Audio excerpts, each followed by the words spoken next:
नमस्कार प्रेक्षकांनो. ठरलं तर मग या मालिकेच्या आजच्या भागामध्ये काय घडलं हे आपण पाहूयात.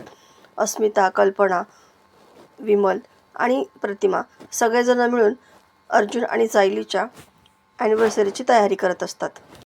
तितक्यात अर्जुन आणि सायली तिथे येतात. कसल्या सरप्राईजची तयारी चालू आहे?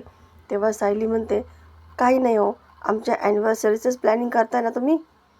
अस्मिता म्हणते, शी बाबा, तुम्ही तर सगळं सरप्राईजच स्पॉईल केलं.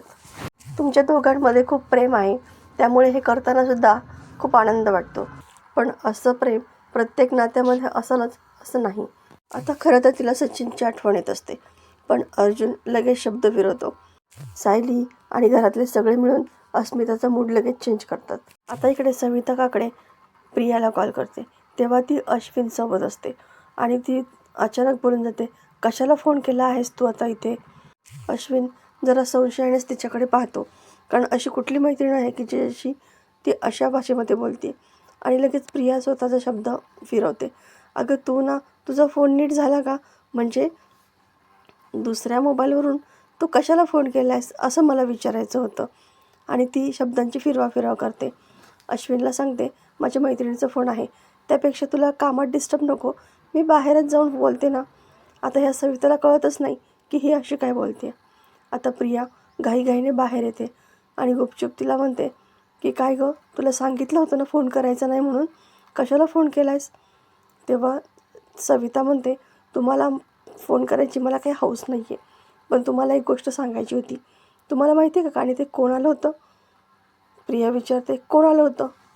काल इथे अर्जुन सुभेदार आणि त्यांची बायको दोघेही आले होते आणि ते त्या डेड बॉडीबद्दल विचारत होते. आठवते ना, हॉस्पिटल डेड बॉडी? तेव्हा प्रिया घाबरतच म्हणते, हो हो आठवते, पण त्याचं काय, तू माझं नाव घेतलं नाहीस ना? तेव्हा सविता म्हणते, नाही हो, तुमचं नाव नाही घेतलं मी, नागराज सरांचं नाव घेतलं. प्रिया रागातच म्हणते, नशीब, तशी हुशार आहेस. सविता म्हणते, हुशार तर मी आहेच, म्हणूनच तुमचं नाव घेतलं नाही ना. आता जर माझं तोंड बंद ठेवायचं असेल ना, तर मला मागच्यापेक्षा डब्बल पैसे द्या. प्रिया म्हणते, जरा लायकीत राहा, कारण एवढे पैसे मी तुला कुठून आणून देऊ? तेव्हा सविता म्हणते, मग मला अर्जुन सुभेदार समोर तोंड उघडायला वेळ नाही लागणार. आता प्रिया चांगलीच घाबरते आणि पैसा आणायचा कुठून हा प्रश्न तिला पडू लागतो. इकडे अर्जुन आणि सायली दोघेही केसबद्दल चर्चा करत असतात. तेव्हा सायली म्हणते, बाबूची साक्ष उपयोगाला येईलच ना. आणि ती सविता काकडे, तिने सुद्धा नागराज काकांचं नाव घेतलं ना.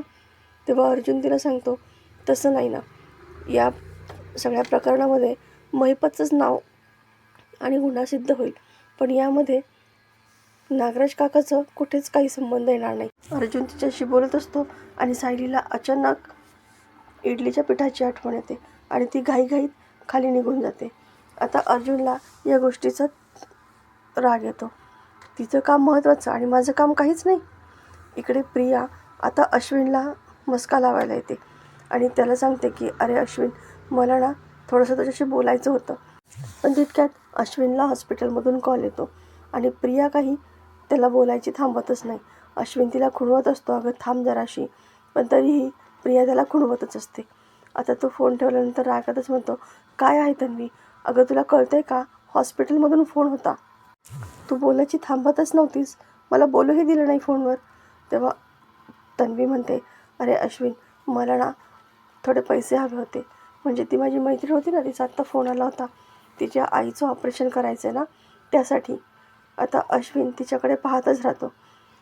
प्रिया पुन्हा म्हणते, प्लीज थोडीशी मदत कर ना, माझ्या अकाउंटमध्ये तेवढा बॅलन्सही नाही आहे.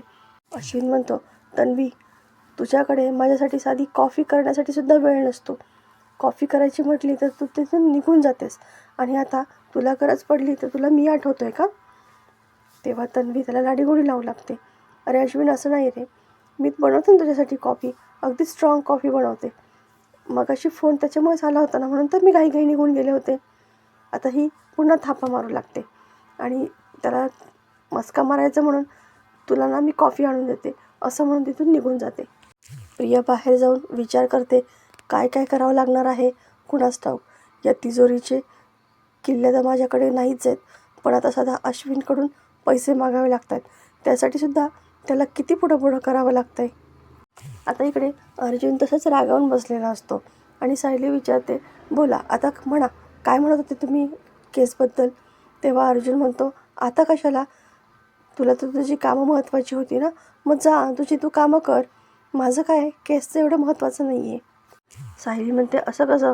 मी घरातली कामंही करते आणि तुम्हालाही मदत करतेस ना. आता दोघांमध्ये सुद्धा वाद होतात, अगदी गोड वाद, की कोणाचं काम महत्त्वाचं.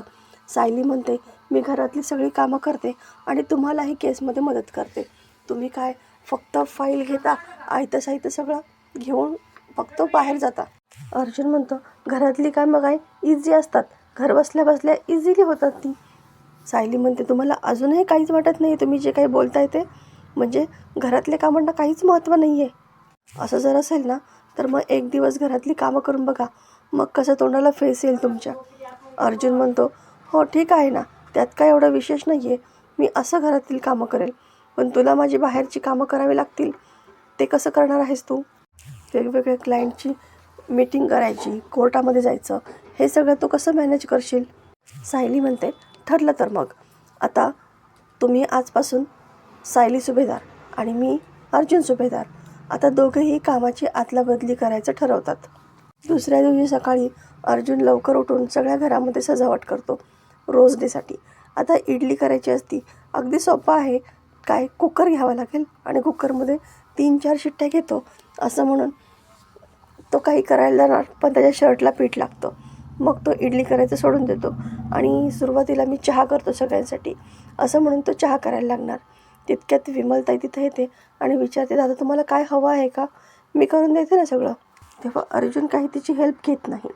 आता इकडे पोलीस नागराजला पुन्हा जेलमध्ये आणून टाकतात. तेव्हा महिपत म्हणतो, काय रे नाग्या, तू असं जात नको ना, जाऊ रे सोडून, मला ना करमत नाही. काय तुझा तो वकील तुला सोडवायसाठी मदत करत नाही वाटतं?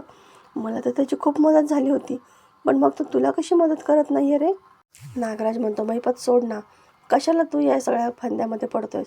तू सध्या हाच विचार कर की तुझी ती मेलेली पोरगी, तिच्या आत्म्याला त्रास नको व्हायला रे. कारण काय ना, तू इथं काही करायचा आणि तिला तिकडं वरती त्रास व्हायचा. कळतंय ना तुला मी काय म्हणतोय ते? तेव्हा महिपत रागातच त्याच्याकडे पाहतो. आता इकडे कल्पना खाली येते आणि विमलला कॉफी मागते. अर्जुन तिला कॉफी तयार करून नेऊन देतो, पण तो साखर टाकायचं विसरतो आणि कल्पना विचारते, तू कॉफी केली आहेस का? तेव्हा म्हणतो, हो, आणि एवढंच नाही, मी नाश्ता वगैरे सगळं मीच करणार आहे. तितक्यात विमल सांगते की सायलीताई आले आहेत आणि सायली अर्जुनचे कपडे घालून छान तयार झालेली असते. अर्जुन तिच्याकडे पाहतच राहतो. आता अर्जुनच्या स्टाईलमध्ये ती बॅग घेऊन खाली येते आणि सोफ्यावर बसते आणि चहा मिळेल का मला असं विचारते. अर्जुन फक्त 2 मिनिट असं बोलतो आणि लगेच त्याच्यासाठी चहा बनवतो. कल्पनाला तर काही कळतच नाही नेमकी या दोघांचं काय झालं आहे. कल्पना विचारते, सायली हे काय चाललं आहे? तितक्यात प्रतिमा आणि रविराजसुद्धा येतात. सायलीला असं पाहून त्या दोघांनाही आश्चर्य वाटतं. काय गं, पुन्हा काही भांडणं झालीत का तुमच्यामध्ये? असं ते काळजीनेच विचारतात.